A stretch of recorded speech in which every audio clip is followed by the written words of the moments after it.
Vale, pues muchísimas gracias. Por favor, os ruego silencio. Vamos a comenzar la mesa redonda que cierra la mañana de hoy. Una mañana muy intensa, también con cierto retraso y algún que otro sorpresa tecnológica. Si esto fuera la ceremonia de los Oscars, el realizador de televisión estaría cortándose las venas por el retraso que llevamos. Pero bueno, vamos a intentar tener ahora una sesión más participativa, tener un tiempo en el que podáis, también el público pueda intervenir. Voy a dedicar 30 segundos a presentarnos porque como el padre Fermín González Melado acaba de dar una charla, pues ya se le ha presentado o sea, esto es una explotación, le hemos tenido una charla y ahora una mesa redonda.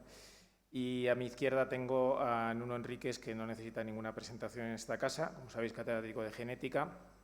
Yo mismo soy Javier Pérez Castells, tampoco creo que necesite mucha presentación, catedrático de Química Orgánica en la Facultad de Farmacia.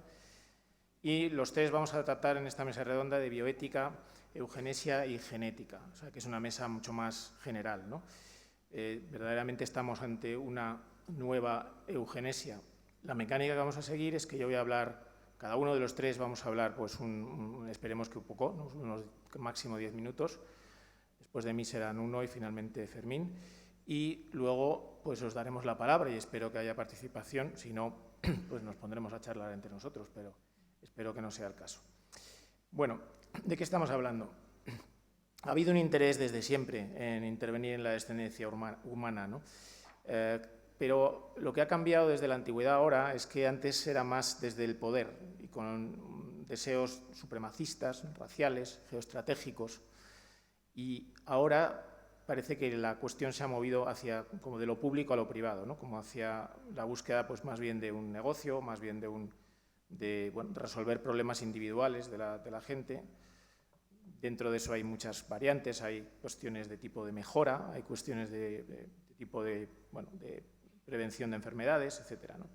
Realmente estamos ante una eugenesia que podríamos llamar 2.0, que se presenta ahora como aséptica, precisa, sutil, pero es además también agresora hacia el ser humano.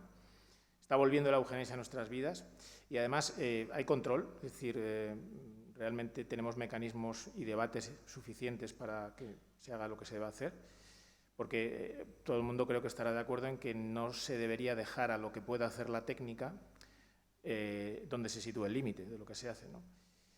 Teniendo en cuenta que de lo que estamos hablando no es de terapias génicas en personas ya nacidas, como os hablaba en la conferencia anterior, sino de modificar la línea germinal humana, y eso es irreversible.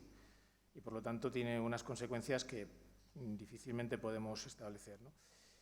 El debate ético actual, por lo menos lo que es en la sociedad, se caracteriza porque hay mucho griterío ante los éxitos científicos y muy poco debate antropológico realmente, ¿no? También el tema del liberalismo, ¿no? Como hemos visto antes, ¿no? Es decir, que se lleva el criterio de autonomía hasta límites y cosificación de esos niños que van a nacer editados genéticamente quizá, ¿no? Bien, pero por otro lado, yo creo que Nuno especialmente nos hablará de que hay cosas que asustan mucho a determinadas personas y que a lo mejor la propia naturaleza les va a poner límite. Es decir, hay cosas que a lo mejor no se van a poder hacer o no va a tener sentido hacerse o van a traer problemas claramente superiores a los posibles beneficios. Y por tanto, a lo mejor también estamos entrando en un pánico excesivo para algunos, ¿no? Pero bueno, antes de seguir haré una pequeña pincelada histórica. La eugenesia surge en el siglo XIX, como probablemente muchos sabéis. El término lo acuña Francis Galton, primo de Charles Darwin. Eu es bueno, genesia, nacimiento, que lo que nazca sea bueno. Esto es lo que significa. Y se da en el siglo XIX por tres razones fundamentales. La pérdida de influencia cultural del cristianismo, que se ha caracterizado siempre por defender al débil. La aparición del racismo, porque empezaba a haber una mezcla racial importante en los países europeos, sobre todo, empezaban a entrar colectivos importantes de inmigración de otras razas, que asustaba a determinadas personas porque parecía que se perdía la pureza racial.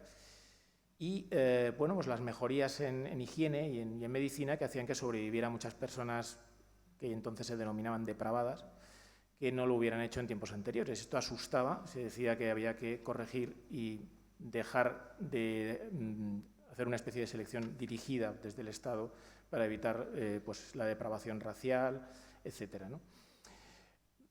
Esto, vamos, fue aceptado por gentes de toda ideología, de todo país, ¿no? Con menos influencia en el arco mediterráneo, probablemente por la mayor presencia del cristianismo, pero mucha más en países anglosajones.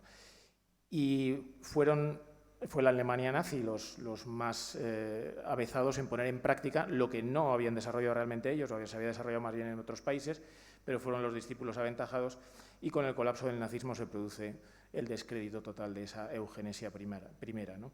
A partir de ahí, con la Declaración de Derechos Humanos, pues se acuña, yo creo que es uno de los grandes hitos, que es el concepto de dignidad, y se pasa a un silencio. Pero en mucha gente el silencio era un silencio con anhelo de volver a poder intervenir en la descendencia humana, ¿no? Y por eso, a partir de los años 70, con la intervención de 3 elementos importantes, una es los diagnósticos de enfermedades genéticas, por otro lado, las nuevas leyes de aborto, que permiten también interrumpir embarazos. Finalmente, bueno, pues también el comienzo de la ingeniería genética, pues empieza a ver la luz una nueva posibilidad de modificar el ser humano, ¿no?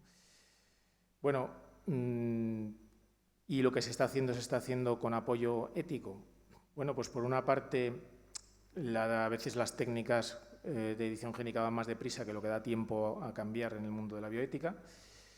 Ahí tenemos el famoso caso de He Jiankui, que parece que edita dos embriones de niñas sanas con el objetivo de noquear un gen y hacerlas inmunes o que no puedan desarrollar el SIDA, ¿no?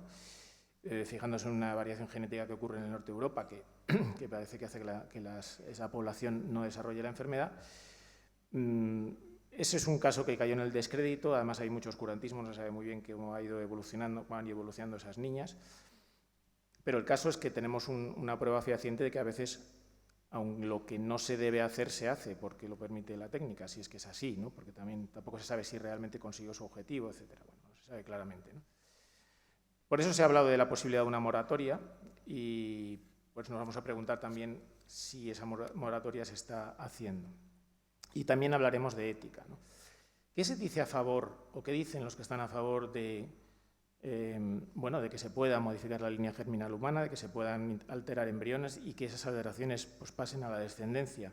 Los argumentos que se dan son obviamente terapéuticos, en primer lugar, pues impedir que se transmitan enfermedades genéticas, conseguir aumentar el bienestar de los individuos y sus familias, que la sociedad sea más estable, más perdurable, evitar sufrimiento de hijos que puedan nacer enfermos, también evitar el sufrimiento de los padres, no solo porque los hijos puedan estar enfermos, sino porque puedan salir hijos que no se les parezcan o que no puedan ellos ver continuada su linaje, ¿no? Luego hay bioéticos como Savulescu que hablan de la consecución del mejor hijo posible para que compita en este mundo tan difícil, ¿no? Dice, si le damos a los hijos el mejor colegio posible, ¿por qué no les vamos a dar los mejores genes posibles, ¿no? El freno de la disgenesia es el argumento del siglo XIX también, es decir, vamos a intentar evitar que se transmitan determinados genes. Ahora han cambiado cuáles son esos genes, pues ahora no tienen una carga racial, pero sí que sigue habiendo otros genes que se intentan detener, ¿no?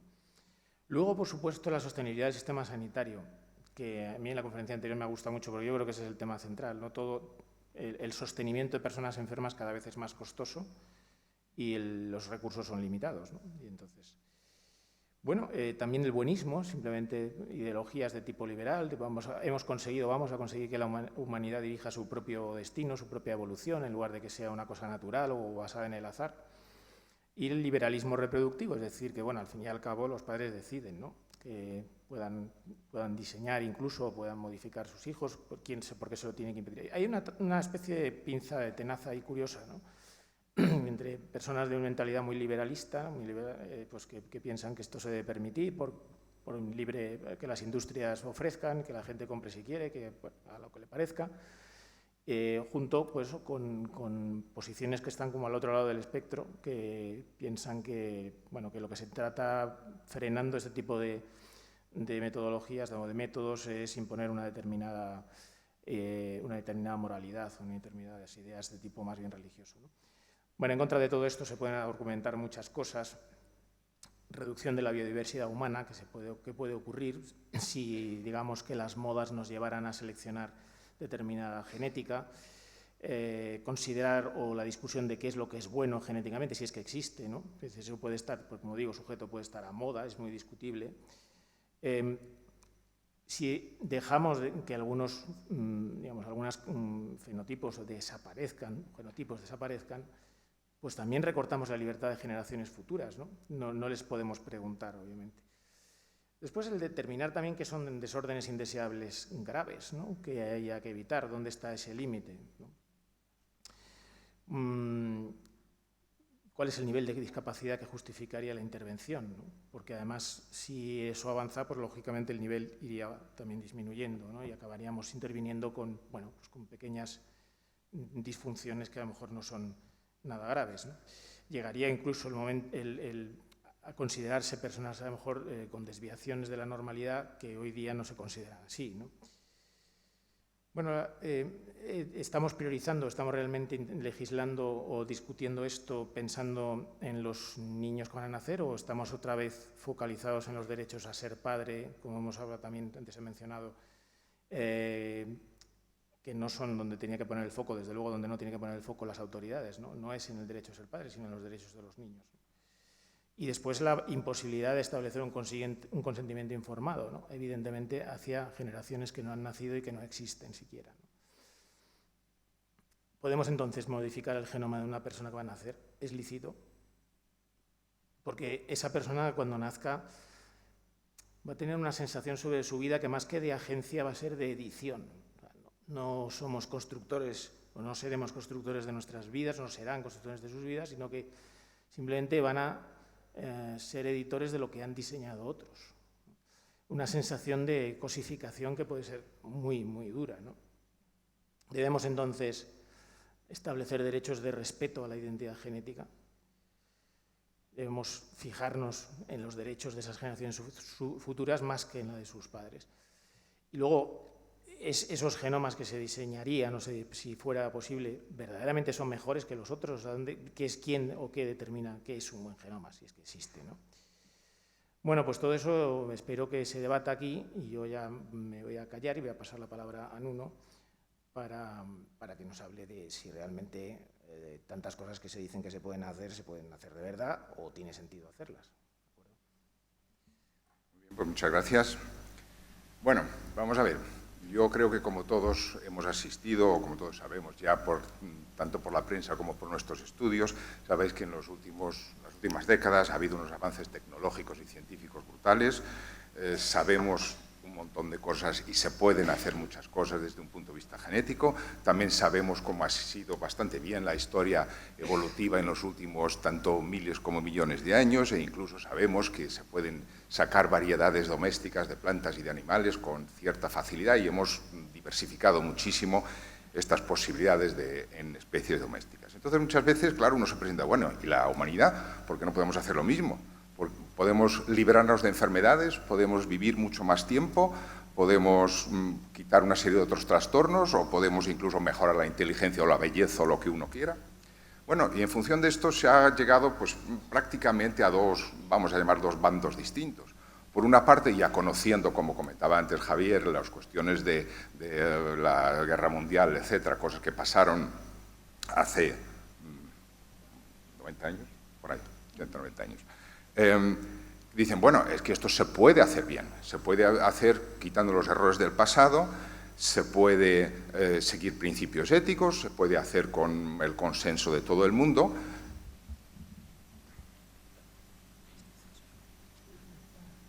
¿Se oye poco? Bueno. Pero por otra parte, pues hay otros que dicen, no, estoy atenta contra principios básicos que son inalienables y estamos tocando cosas que no debemos tocar.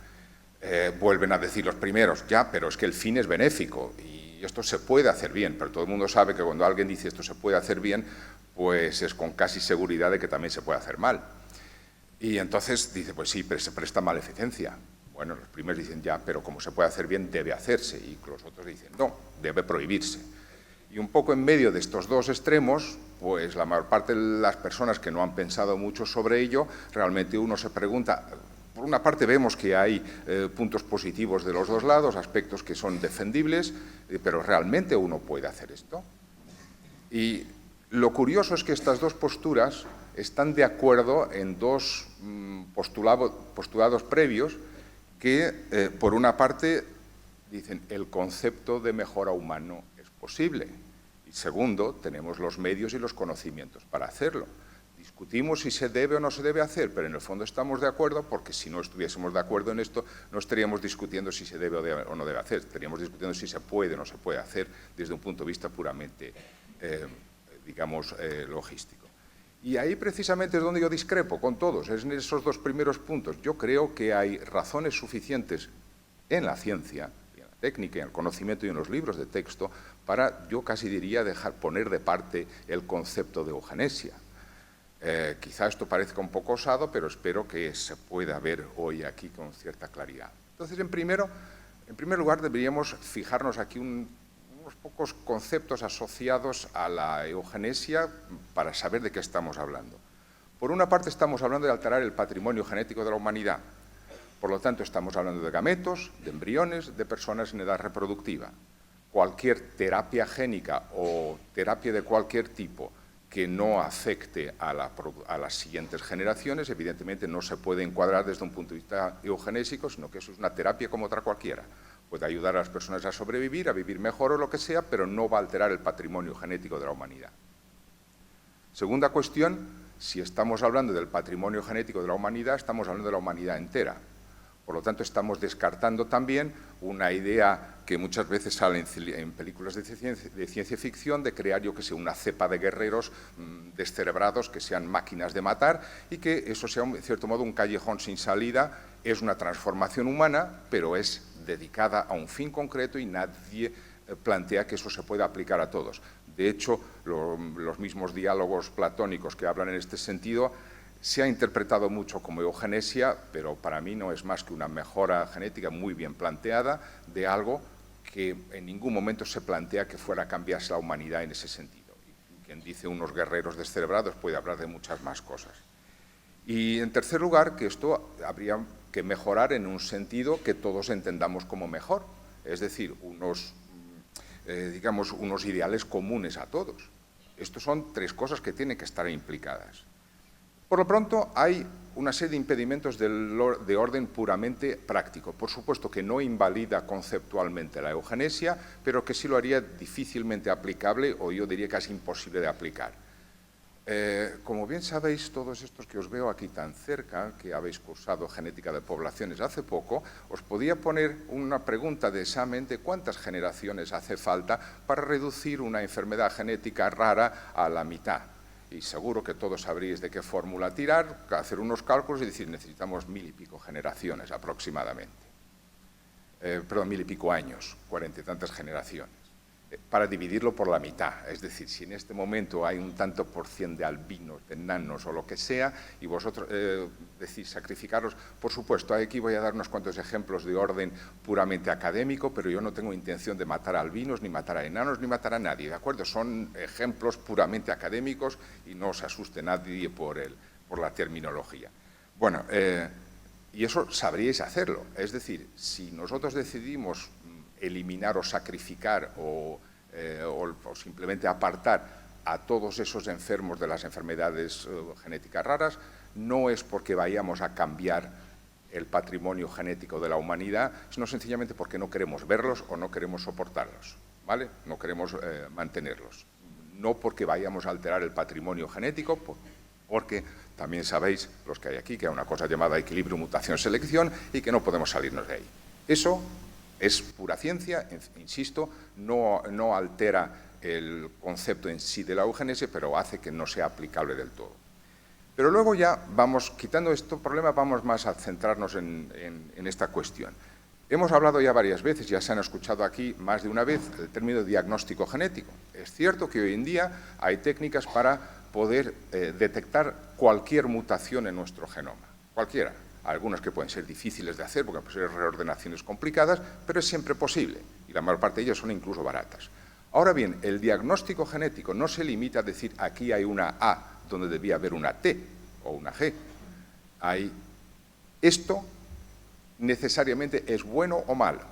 Para empezar, el trasladar esa mutación a una cosa ser patológico o no, en algunos casos sí se puede identificar la mutación que está produciendo esto, pero hay muchos trastornos humanos que son puramente multifactoriales. Muchos genes, efectos ambientales, algunos con una heredabilidad bastante baja y, por lo tanto, esa correspondencia entre genotipo y fenotipo no es tan elemental. Más aún, cuando uno dice este fenotipo, necesariamente eso es bueno o malo. Como bien sabéis, hay infinidad de cosas en evolución donde nosotros, o en biología evolutiva, donde nosotros no podemos dividir las cosas en buenas y malas, patológico y no patológico. Por lo pronto, hay una larga lista de trastornos que va dentro de lo normal hasta situaciones patológicas. ¿Ser muy blanquito es patológico? En Noruega no, pero en Nigeria probablemente sí lo sea. Pero no está nadie dispuesto a decir que ser, ya no digo albino, sino simplemente muy blanquito, es una patología grave. Es uno de muchísimos ejemplos. Hay, como bien sabéis, situaciones de compromiso, cosas que son buenas en una temperatura, no lo son en otra, o son buenas en unas circunstancias y no lo son en otra.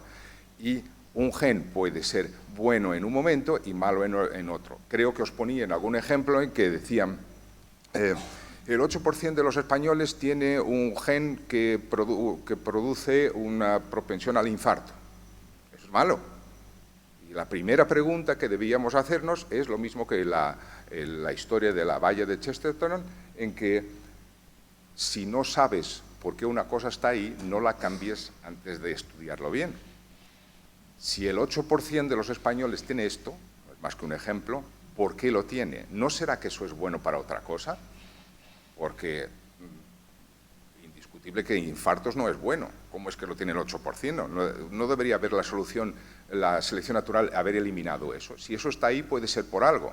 Y puede ser por algo mucho más importante que el riesgo de tener un infarto, que también se puede paliar por otro lado. Por lo tanto, hay infinidad de cosas que no sabemos y estamos queriendo tocar cosas sin saber todavía para qué sirven. Y por lo tanto, podemos estar haciendo más daño que lo que estamos arreglando.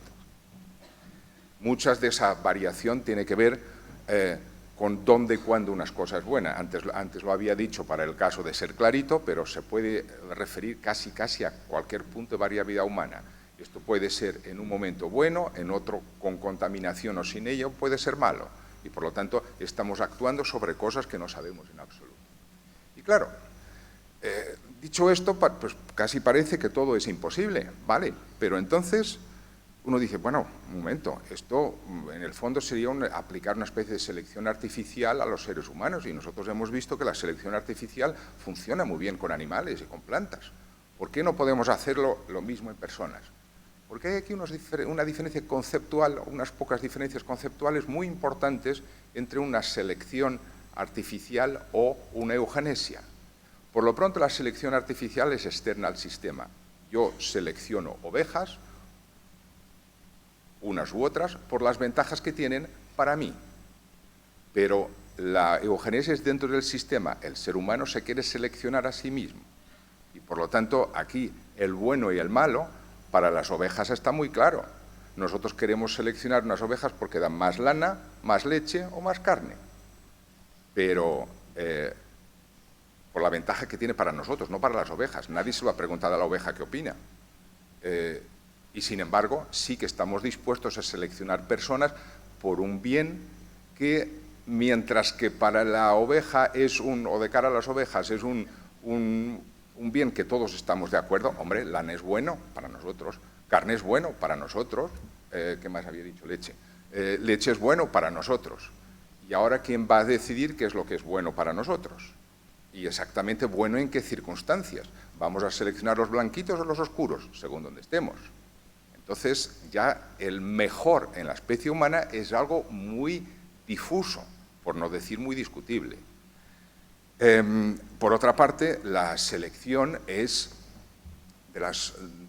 selección artificial es muy drástica. Nosotros seleccionamos como reproductores unos individuos y los que no se asan. Con personas no es exactamente lo mismo.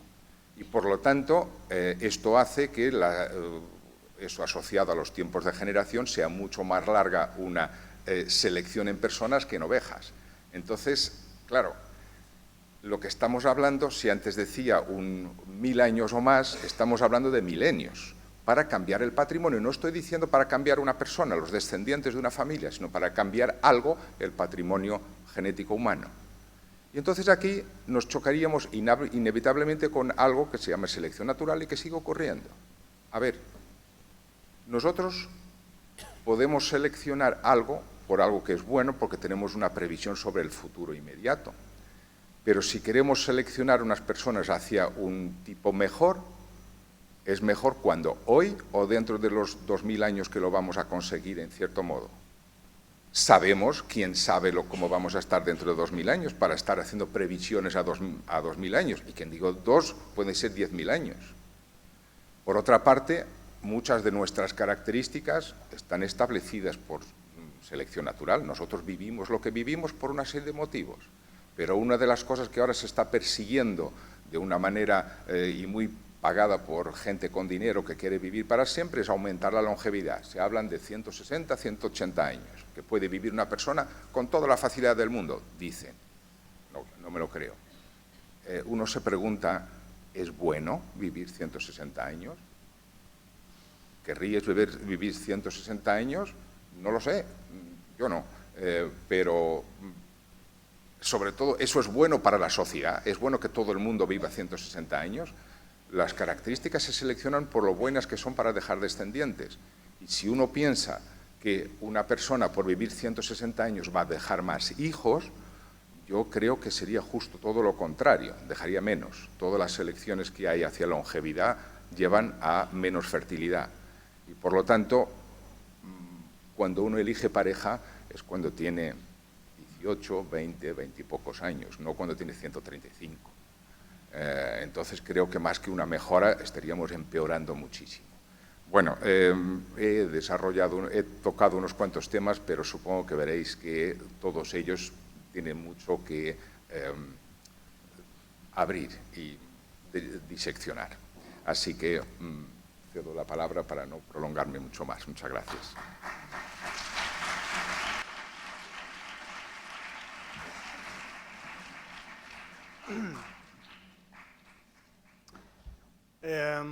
Yo voy a provocar un poco. Oye, ¿qué es la normalidad? ¿Qué es que una persona sea normal? ¿A mí me veis normal o raro? Lo digo porque tengo 4 costillas flotantes introducidas hacia adentro, giradas totalmente, de tal manera que cuando era pequeño lloraba mucho cuando me cogían en brazos y además tengo el esternón hacia afuera. Y siguiendo lo que decía el profesor Nuno Enríquez, seguramente soy uno de esos 8% de españoles con propensión al infarto porque me dio uno cuando tenía 44 años. ¿Por qué hablo de la normalidad? ¿Por qué hablo de la consideración de normalidad? Porque la eugenesia, como hablaba el profesor Nuno Enríquez, puede ser positiva, vamos a hacer los mejores hijos posibles, o puede ser negativa. Vamos a eliminar aquellos que no entran dentro de la norma. Hemos hablado antes del racismo, Peter Singer habló del especismo, y ahora hay una corriente que se llama la teoría CRIP, o CRIP en inglés, la teoría del tullido, que es todo un movimiento que habla del capacitismo. Es decir, cómo toda la visión que tenemos de la normalidad está basada en la visión de cuerpos que son capaces de hacer cosas funcionales, actividades funcionales. Es un movimiento de discapacitados. Porque claro, cuando se habla de eugenesia negativa, cuando se habla de eliminar a alguien, desde Hitler hasta el aborto selectivo, hasta hasta cualquier tipo de eugenesia, como planteaba Singer, por ejemplo, el infanticidio, es decir, eliminar a los hijos nacidos no deseados por los propios padres, se basa en un concepto de discapacidad. ¿Y cuál es el concepto de discapacidad que nosotros tenemos? Eso es lo que yo quería que nos preguntásemos, porque hay un movimiento que dice que el concepto de discapacidad que tenemos, el estándar o la visión estándar de la discapacidad, pues se parece, es un planteamiento muy radical, a la visión estándar de la heterosexualidad como norma de comportamiento sexual. Si la heterosexualidad se marca como estándar de comportamiento, todo el que no sea heterosexual son desviaciones del comportamiento. Si la capacidad, el cuerpo capaz de realizar unas determinadas actividades y funciones de la vida cotidiana, como es andar, como es oír, como es ver, se considera la norma del cuerpo capaz, entonces todos los que no hacen eso son discapacitados. Y la eugenesia dice que la discapacidad hay que curarla, hay que mejorarla y, si no es posible, hay que eliminarla.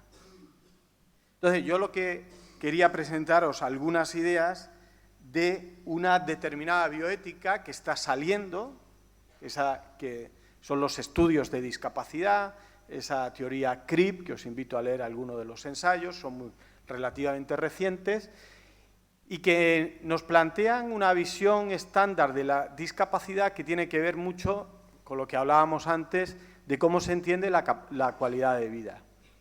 La calidad de vida, el que ha trabajado con test, con encuestas de calidad de vida, sobre todo de calidad de vida de pacientes, por muy específicas que sean, se da cuenta que hacen referencia fundamentalmente a actividades que se pueden hacer en la vida diaria. Y claro, eso viene muy bien, porque las decisiones en políticas de salud, por ejemplo, se tienen que tomar en función de calidad de vida entendida como bienestar. Nosotros vivimos en la sociedad del bienestar. ¿Y qué significa eso de la sociedad del bienestar? Que pues se pueden hacer determinadas cosas. El problema es cuando esa concepción simplificada de calidad de vida como bienestar se aplica a las personas concretas. ¿Por qué? Porque se adopta una perspectiva que elimina otros factores que inciden en la calidad de vida. La calidad de vida no depende solo de la eficacia para realizar determinadas actividades, sino depende también de las condiciones sociales de la persona, de las condiciones económicas, de si hay situaciones de pobreza o no. Yo no sé si os acordáis, el presidente, me parece que era del Banco Santander, que padecía esclerosis lateral amiotrófica, Luzón. Murió recientemente y sacó a la luz. Y una de las cosas que luchaba él, dice, a mí no me preocupa mi situación con la esclerosis lateral amiotrófica, porque yo tengo las condiciones económicas para tener una atención 24 horas sobre 24 horas. A mí me preocupa que haya otros enfermos de esclerosis lateral amiotrófica que no tengan posibilidades de atención, porque eso va a condicionar la calidad de vida. La calidad de vida no viene condicionada por la enfermedad, viene condicionada por el contexto social de la enfermedad. Cuando nosotros entendemos un discapacitado, ¿qué es lo que entendemos? Como alguien que se sale de la norma. Este movimiento, a la hora de definir la discapacidad, no da ninguna definición general, sino que da un paraguas. Dice, bueno, entre los discapacitados podríamos meter al síndrome de Down, a una persona con parálisis cerebral, podríamos meter a una persona ciega, a una persona sorda, a una persona con acondroplasia, un enanito, a una persona que está parapléjica o tetrapléjica, como por ejemplo Alberto, con su con su AME, con su atrofia muscular espinal. Dice, ¿y por qué no damos una definición? Porque toda definición que demos de discapacidad tiende a relacionar la discapacidad con el bienestar, porque automáticamente entendemos que una persona discapacitada tiene una disminución de bienestar. Y muchas veces el bienestar de esa persona no va a depender de la enfermedad, va a depender de las condiciones sociales o económicas que la rodean. Por ejemplo, también una de las cosas que se entienden en el concepto de discapacidad, se entiende discapacidad como privación. Claro, es que no ve, pobrecito, no va a disfrutar de la experiencia extasiante de contemplar el cuadro de las Meninas de Velázquez. Pero tiene otras capacidades que tú y que yo no tenemos. Seguramente es capaz de experimentar la belleza de la Novena Sinfonía de Beethoven mucho mejor que tú y que yo. Entonces, no podemos hablar de la discapacidad en función de la privación, del dolor o del sufrimiento. Tampoco porque es un reduccionismo biológico. Claro, si a la hora de tomar determinadas decisiones políticas se habla solo del elemento de la enfermedad como el elemento que genera falta de bienestar, la solución pasa por eliminar, aborto selectivo, a aquellas personas que presentan discapacidad. Me parece que en Islandia el 100% de los niños con síndrome de Down son abortados, porque se entiende que el síndrome de Down es una discapacidad, es decir, es una vida que no merece la pena ser vivida. Es una perversión con respecto a la norma. Voy a poner dos ejemplos muy concretos y con esto ya termino, si queréis hablamos. El primero está relacionado con Jane Campbell, que es una activista de todo este movimiento contra el capacitismo y la normalidad de los cuerpos capaces. Es una mujer, baronesa, inglesa, que tiene atrofia muscular espinal tipo 2. Perdonad, pero es que esta no la he buscado yo, es que esta es así y tiene la enfermedad. Padeció el COVID durante la pandemia, estuvo ingresada y estuvieron a punto de intubarla, con lo cual pues iban a ponerla en estado de inconsciencia o de semi-inconsciencia. Entonces se sorprendió mucho que por 2 o 3 veces los médicos que la curaban, que la atendían, le dijeron, bueno, cuando usted pierda la conciencia, está claro que no querrá que le pongamos medidas de soporte ventilatorio. Le estaban diciendo, usted querrá que la eliminemos, ¿verdad? Porque como no entra dentro de la norma, y ella lo denunciaba, y su marido se enfadó muchísimo, claro, ¿no? Y de hecho, en Alemania se denunció que los sistemas de triaje a la hora de poner dispositivos de ventilación invasiva establecían una serie de criterios sociales, por lo cual algunos grupos de discapacitados no entraban a la hora de recibir soporte ventilatorio en una afectación de COVID con complicación. Eso también es eugenesia, ¿eh? Eso también es eugenesia. Y, por ejemplo, la ley española de eutanasia habla de un sufrimiento invalidante. Invalidante es casi sinónimo de discapacidad. No lo digo yo, lo dicen las asociaciones de discapacitados que han denunciado la ley también porque, de alguna manera, lo que está señalando a los discapacitados como personal preferiblemente receptores de la eutanasia. Y eso también es eugenesia. El otro caso que quería contar es el de Sofía, una chica sorda, genética, su sordera está ligada con un gen, argentina, que se casó, quiso tener niños, no pudo, y cuando fueron a ver qué le pasaba, pues se dio cuenta de que estaba esterilizada. le habían esterilizado sin su consentimiento, su propia madre y su médico, porque habían decidido que la mejor forma de acabar con el gen de la enfermedad era evitar que se reprodujese Sonia. La esterilización forzada se ha quitado de la legislación española el año 2020, donde era posible esterilizar a discapacitados sin permiso de los mismos. Y eso también es eugenesia. Muchas gracias.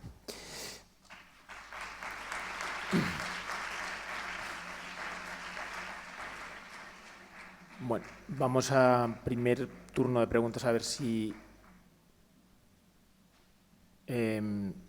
tenemos en el público ya alguna pregunta que podamos responder. Si vais a preguntar y queréis que respondamos a alguno en concreto de nosotros, lo decís, por favor. Aquí hay una pregunta, no sé si tenemos micrófono.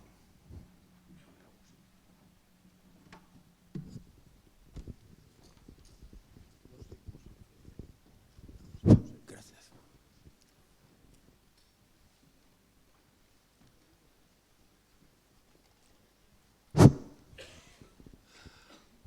Por lo que se ha venido diciendo, me parece que al final se trata del concepto de ser humano y de dignidad humana.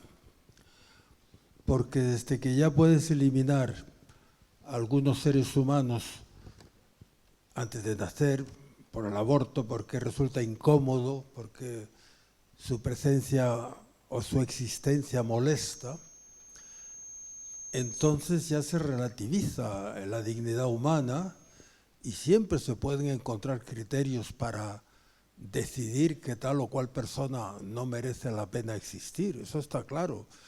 Y eso vale también para las masacres, como la que está teniendo ahora lugar en Gaza, por ejemplo, y otras que, por la de los Rohingya en Myanmar y en otros sitios. Es decir, siempre se puede encontrar una justificación para decir, pues tal tipo de personas no merece vivir y entonces se los puede eliminar porque están estorbando.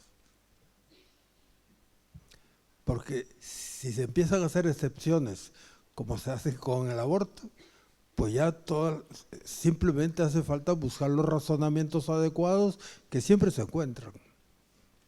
Gracias.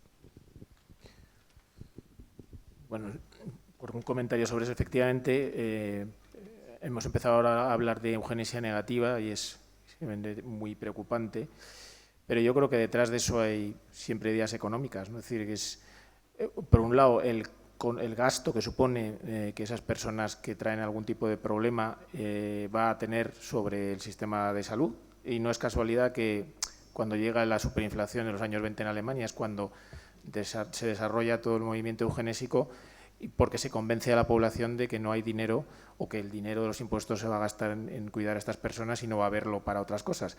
Y en los años 70 vuelve por la misma razón, porque estamos en un momento de crisis de petróleo y otra vez hay un problema de quiebra de los sistemas de salud. ¿Por qué vuelve ahora otra vez? Porque otra vez tenemos un problema de envejecimiento y van a venir problemas de estabilidad de los sistemas nacionales de salud.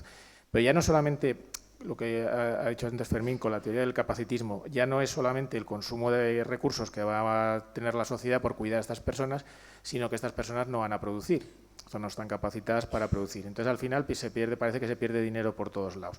Entonces, es terrible que realmente hayamos llegado a un concepto del valor de la persona en función de sus movimientos de debe y haber económicos, ¿no? Lo que se gasta en ella y de lo que produce.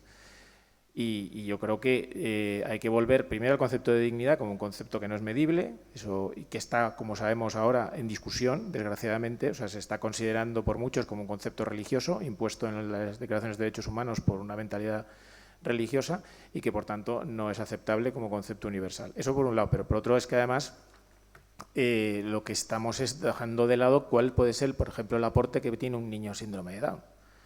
Y eso no es hablar por hablar, eso está estudiado en encuestas, qué aportan estos niños a las familias, por ejemplo, dónde viven, ¿no? Cómo son los hermanos de esos niños.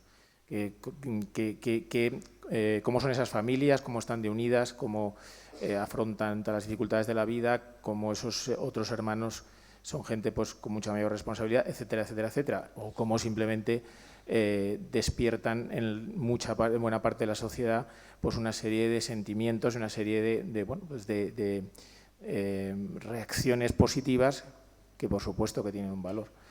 Es decir, esto de decir que hay vidas que no merece la pena ser vividas, sobre todo cuando no se le puede preguntar al que se va a eliminar, pues realmente es terrible. Y yo vuelvo a la pinza, a la tenaza que acababa al principio. Aquí realmente estamos con una presión, por un lado, no quiero hablar de política, pero vamos, por un lado, de los muy liberales que consideran que al final prevalezca el derecho de esos padres para no tener molestias, no tener follones, no tener castos, etcétera, o de la sociedad, para que también los sistemas de salud no tengan esos costes y no produzcan esas personas, y por otro lado, el otro lado de la pinza, pues que también en movimientos más normalmente situados a la izquierda se considera que toda esa defensa de estos seres imperfectos es de tipo religioso y que no se puede aceptar por la sociedad, y entonces ahí pues en medio están apretando, ¿no? De acuerdo. No sé si... Perdona un momentín. A ver, sí, totalmente de acuerdo. A ver, yo creo sinceramente que la historia de la eugenesia es un camelo. Alguien, salvo 2 o 3 intelectuales que igual de una manera inocente han visionario el mundo futuro tipo ciencia ficción es muy bonito, pero realmente de todas las cosas que ya se han hablado aquí, ¿alguien está pensando en mejorar la humanidad futura? No, la gente se está intentando discriminar para quitarse competencia del medio, para quitar un niño que no quiere ver, una malformación que no quiere, una raza que no quiere ver, da igual, es un sistema de discriminación que es absolutamente arbitrario porque se puede demostrar punto por punto que eso no tiene sentido, esto no tiene sentido, esto no se puede, pero da igual, por lo mismo que se puede distinguir y discriminar a las personas por raza, por clase social, pues ahora pues está de moda, podríamos hacerlo también por criterios astrológicos relacionados con las estrellas y los planetas, y sería igual de arbitrario.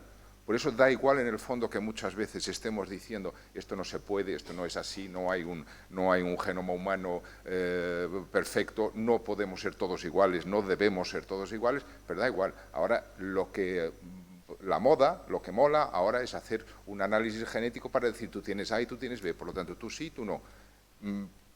No creo que nadie esté interesado realmente. Cuando una compañía de seguros quiere hacer un análisis genético para saber si va a cobrar más o menos, va a asegurar o no a un paciente porque tiene un gen que predispone a tal cosa, ¿la compañía de seguros está intentando mejorar la especie humana o está intentando mejorar su balanza económica? Yo creo que la compañía de seguros no está pensando en lo que va a ocurrir dentro de 500 años. Entonces yo creo que todo esto es un poco una excusa más, que en otro momento se habló de otras cosas para discriminar y poder quitar unos y favorecer a otros. En el fondo da igual que sea una eugenesia negativa y estamos quitando a gente del medio, una positiva estamos ayudando a mis amiguetes, o que sea una edición génica para tal cosa. Si da lo mismo, si al final lo que quieres es arrimar el ascua a tu sardina. Yo lo veo así, de una forma un poco drástica tal vez. Sí, bueno, muchas gracias. He disfrutado y aprendido un montón. Quería solo ver qué pensáis sobre este pensamiento, ¿no? Que sería, o sea, al final, tanto a nivel social o humano, ¿no?, como a nivel individual de los capacitistas, o estos que al final, ¿verdad? Yo creo que descansa una actitud que va muy con el personal aquí, o sea, científicos, médicos, farmacéuticos, de evitar el dolor, evitar el sufrimiento, alargar la vida, curar la enfermedad, ¿no? Entonces, desde esa perspectiva, que es como muy noble por un lado, ¿no?, yo creo que se pierde la realidad de la vulnerabilidad, la realidad de la muerte inminente, ¿no?, por decirlo así, y si uno no pone la esperanza en los años que va a vivir aquí y es creyente, ¿no?, y la pone en lo que vaya a vivir después, sea lo que fuere, ¿no?, desaparece muchísimos problemas, ¿no? O sea, quiero decir, las cosas se viven y se piensan, y el bien y la ética y las decisiones se toman de otro modo, porque al final, por decirlo así, los capacitistas, desde mi punto de vista, o sea, los que dicen con discapacidad que en el fondo es una injusticia y que son uno más y es una normalidad más, ¿no? O sea, yo creo que lo que les cuesta es, con mucha naturalidad, asumir que ellos tienen sus limitaciones y yo las mías, pero que realmente, o sea, hay una especie de intención de no afirmar con tranquilidad, pues que, bueno, pues que yo soy ciego, por ejemplo, ¿no? Y de hecho que lo puedan decir con esta alegría, ¿no? Es por todo el apoyo que tienen atrás que les han facilitado la vida, por decirlo así, ¿no? Y facilitar la vida a alguien es maravilloso, y de hecho los que no somos ciegos, poder ayudar a un ciego a facilitar la vida, nos da la vida a nosotros en ese servicio. Es decir, creo que, entonces, la pregunta igual concreta es también decir, o sea, entender, y aquí voy a lo que ha comentado ahora al final, ¿no? Entender la dignidad como algo universal que no requiera una referencia a lo trascendente, o sea, yo creo que la requiere. No significa que uno intuitivamente no pueda ver algún valor ahí, pero creo que como nos quedemos en que después de esto no hay nada y que estamos aquí para curar, sobrevivir y hacer las cosas bien sin más, ¿no?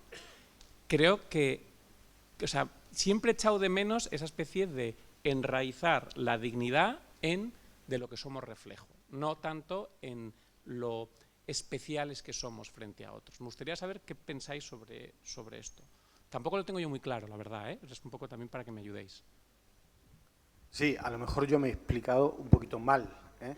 Pero todo este movimiento de discapacitados asociados, yo había preparado una presentación, pero al final no nos funcionaba, lo que plantean es un poco el orgullo tullido, ¿eh? Eso es, Kraepelin es tullido en inglés, teoría Kraep o teoría Krip, sería en castellanizado, es como el Día del Orgullo Gay, es decir, pues igual para el tullido.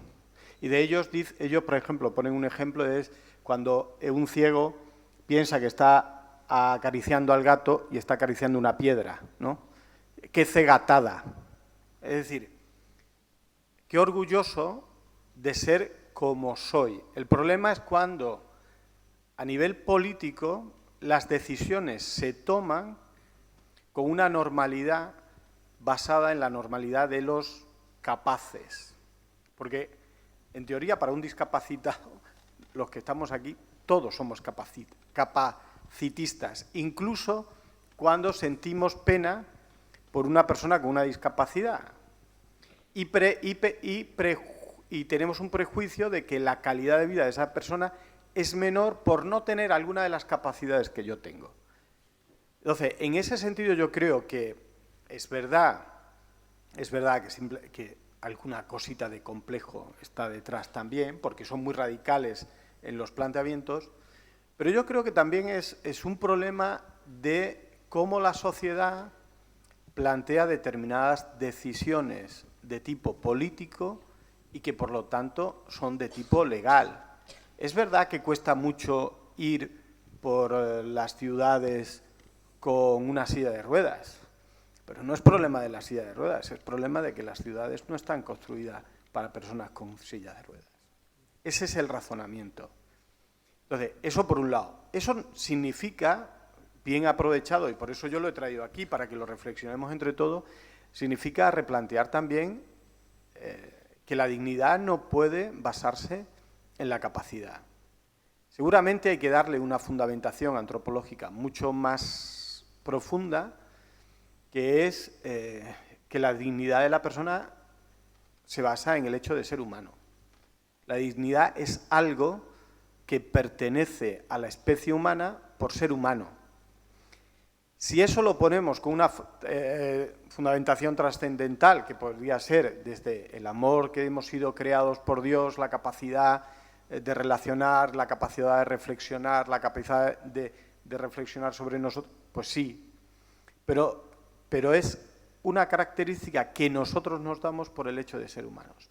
Si en el hecho de ser humanos hay personas que introducen distintos niveles de humanidad, porque yo estoy de acuerdo totalmente con lo que dice el profesor Nuno, ¿no?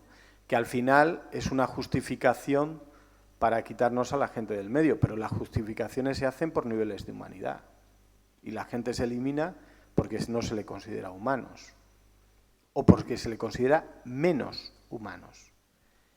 Entonces, ahí es donde yo creo que ciertamente se da una problemática, ¿no? Pero todo este planteamiento yo lo quería introducir porque es un planteamiento que está agarrando ahora en las asociaciones de enfermos con enfermedades raras, ¿no? ¿Por qué? Porque al final las decisiones políticas son decisiones de tipo económico. Al final que una terapia génica entre o no entre, se administre o no se administre, o no solo las terapias génicas, sino las terapias que afectan a los genes, como nusinerse, ridisplan, pero que son crónicas, que cuestan $500.000 euros toda la vida. Es decir, ¿merece dar $500.000 euros todos los años a una persona que la mejora en la calidad de vida va a ser relativamente baja y donde lo que se va a mejorar es que la enfermedad no progrese y que no tenga, por ejemplo, que pueda mover una mano? No, pero es que con esa mano que mueve es como mueve la silla eléctrica y es lo que le permite moverse. Entonces yo creo que todo ese movimiento lo que quiere ser es un movimiento de reconocimiento político para que las decisiones políticas que se toman sobre los discapacitados no sean decisiones fundamentalmente de tipo económico. No sé si eso te ayuda. Sí, muchas gracias. Yo creo que el tema es este, ¿no? El profesor Molina lo ha introducido, la dignidad de la persona, ¿no? Yo creo que estos movimientos que surgen es porque consideran que se nos ha olvidado poner el acento en que son personas. Yo creo que todos los que estamos aquí, yo creo que a nadie le gusta que nos clasifiquen, que nos metan en un grupo o en otro, sino que que somos inclasificables. Es decir, creo que nuestra sociedad, ¿no? Y creo que estas personas con discapacidad lo viven así porque ellos son conscientes de que ellos ante todo son personas. Y creo que eso es lo que se nos ha olvidado. ¿Quiénes somos? Y que ellos ven que una sociedad muy de producción, de discriminación, lo decía el profesor Enríquez, de eres capaz de hacer esto, de esto, se ha olvidado de lo principal, de lo que soy. Y que todo lo que tengo, mis capacidades, yo no me reduzco a eso. Yo estoy por encima de eso. Ya lo vea desde el punto de vista trascendente religioso, es decir, lo he recibido, Dios me lo ha dado, o ya lo vea desde un modo más humano, solo humano, y tampoco me lo he construido yo, lo he recibido. Y es algo que he recibido que es muy grande, que es quién soy. Y nadie me puede reducir a mis capacidades. Y si yo lo hago, estoy atentando contra mi propia dignidad.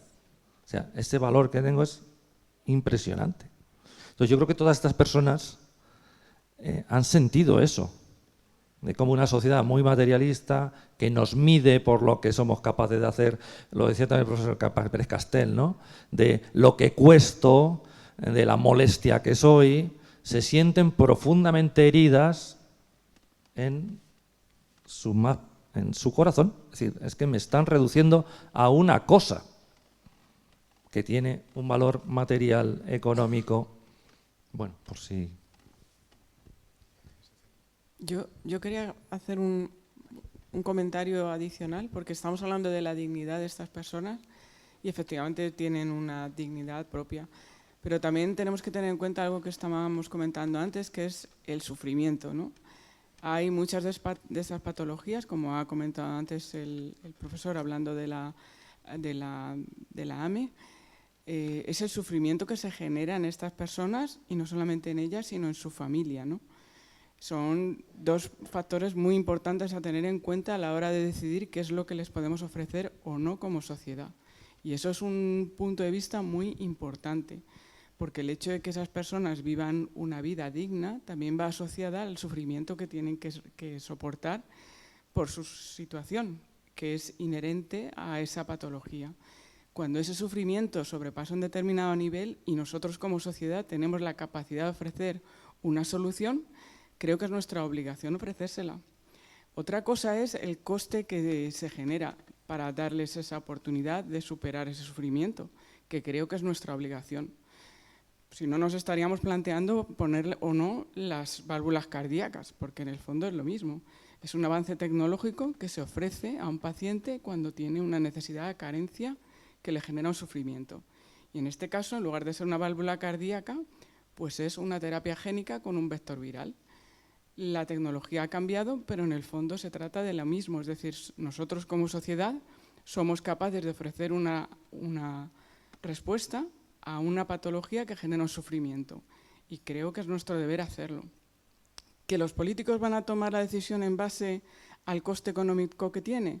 Pues ciertamente lo van a hacer, porque también es verdad que tienen que tomar decisiones en base a prioridades. Quizá lo que nos tendremos que plantear, y de hecho es lo que estamos haciendo, es buscar la manera de ofrecerlo a un coste más razonable, y ahí es donde tenemos que trabajar. ¿Por qué la empresa farmacéutica que está ofreciendo Zolgensma la ofrece a ese precio? Pues porque sabe que eso es lo que nos va a costar como sociedad mantener a ese paciente en unas determinadas condiciones, y por eso nos lo ofrece a ese coste. Problema que, como también se ha comentado, no es lo mismo pagar ese coste por adelantado y soltar el 1,5 millones que cuesta a priori, como pagarlo, como se ha comentado aquí, de forma progresiva en un plazo largo. Es decir, que tenemos que plantearnos dos cosas, y creo que lo ha comentado muy bien, efectivamente, el hecho de que nos tenemos que plantear pagar esos costes de una manera progresiva y, en segundo lugar, bajarlos. Es que podemos bajarlos. Y ahí creo que como sociedad tenemos que hacer una decisión importante de decidir quién queremos que investigue para que estas terapias avancen. ¿Queremos que las hagan las farmacéuticas y luego nos las cobren a lo que ellos quieren? ¿O queremos nosotros invertir como sociedad en ese tipo de investigación para que si las financiamos nosotros, luego tengamos la capacidad de decidir sobre ellas y por tanto las podamos ofertar a unos costes más asequibles y más sostenibles en el tiempo? Esa es una discusión que creo que tenemos que decidir. Y luego, otro punto que también me gustaría comentar es lo que ha comentado Nuno sobre las modificaciones eugenéticas positivas para el conjunto de la sociedad. Efectivamente, los cálculos nos llevan a pensar que las modificaciones eugenéticas de toda la población son inalcanzables porque necesitan mucho tiempo y técnicamente son inabordables. Pero lo que efectivamente podría ocurrir, y de hecho es una discusión que está sobre la mesa, es que hay determinados grupos que ahora mismo están ganando mucho dinero y había que plantearse cómo lo ganan, porque lo ganan mediante tecnologías que lo obtienen a través de nosotros, pero el hecho es que esas personas pueden estar pensando utilizar tecnologías de edición génica no para mejorar a toda la sociedad, pero sí para crear unas clases dirigentes que tengan unas mejores eficacias biológicas. Y eso está ahí. Tenemos que pensar si nosotros queremos que eso ocurra o que no. Y si no queremos que ocurra, evidentemente vamos a tener que afrontarlo y plantearnos cómo podríamos influir en que esas situaciones no tengan lugar si pensamos que no queremos que ocurran. Pero las discusiones están ahí. Y creo que son dos discusiones muy interesantes y en las que tenemos que plantearnos las cosas desde un punto de vista práctico. Cómo queremos que determinadas cosas ocurran y cómo queremos que determinadas cosas no ocurran. Y habrá que plantearse desde un punto de vista práctico qué hay que hacer para que eso, por un lado, ocurra y por otro lado no. Entonces me parece que la discusión hay que llevar a la práctica, a ver cómo queremos que esas cosas sucedan o no en función de lo que nosotros pensamos que impacte en la sociedad que queremos.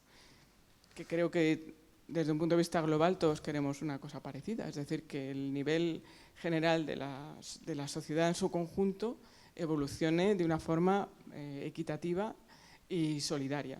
Y desde ese punto de vista tenemos que pensar cómo queremos que se tomen las decisiones adecuadas. Vale, gracias. Yo, muy rápidamente, porque ya tenemos Sí. hambre, Sí, estamos sí. ya con ganas de Vamos. bocata. Simplemente, ciertamente, el tema económico, que yo en un congreso con la asociación... Me han cortado. Que lo estuvimos hablando, me decían 10 años, porque 10 años es el tiempo que tardan las patentes. Yo creo que va a tardar menos en cuanto empiecen a aparecer terapias génicas, otras terapias génicas para las mismas enfermedades. Para las mismas enfermedades, porque va a haber competencia. Ahora, no hay competencia, no hay precio. El precio lo marca la empresa y, de hecho, se adecúa a cada país.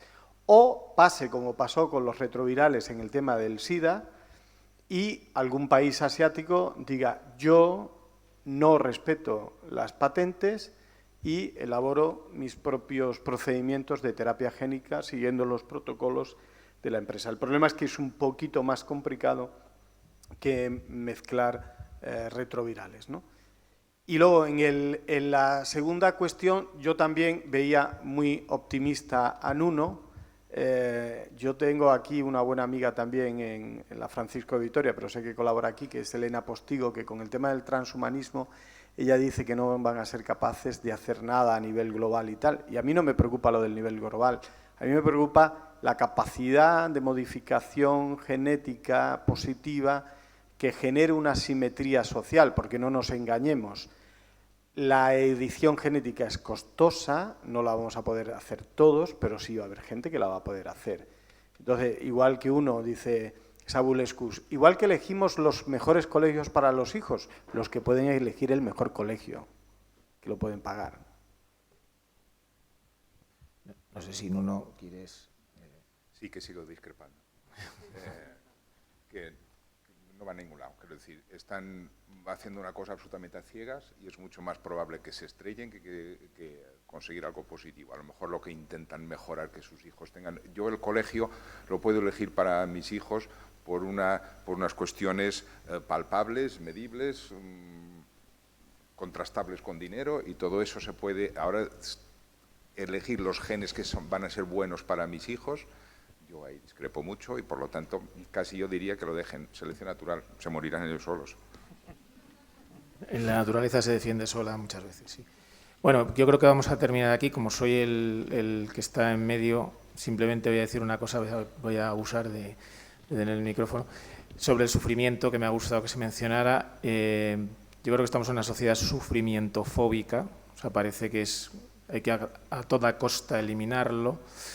Y bueno, grandes aportaciones de las artes y de la ciencia a lo largo de la historia se han debido a situaciones de sufrimiento, ¿no? Gente que ha estado postrada en la cama como Paganini, que es donde aprendió a tocar el violín, o una peste que hizo cerrar los colegios de Cambridge y que hizo que Newton tuviera tiempo para escribir los principios de matemática, por poner un ejemplo, o Stephen Hawking, que desde luego no lleva una vida demasiado completa, con demasiada capacidad, y precisamente esa incapacidad de comunicarse le llevaba a esa concentración mental que le llevaba a poder hacer su labor como físico, ¿no? Es decir, que bueno, lo del sufrimiento yo creo que nos estamos pasando mucho en ese tema y es inherente a la vida, no hay que buscarlo, evidentemente, no es que es una cosa, pero cuando te lo encuentras lo que hay que hacer es que sea fecundo. Pues nada, muchísimas gracias por la asistencia y gracias a Nuno y a Fermín.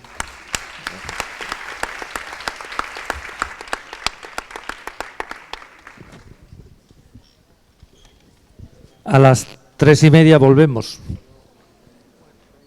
¿Hay comida prevista o algo de eso? Sí, come con nosotros. ¿Dónde? En el comedor. En En el de abajo. el de abajo.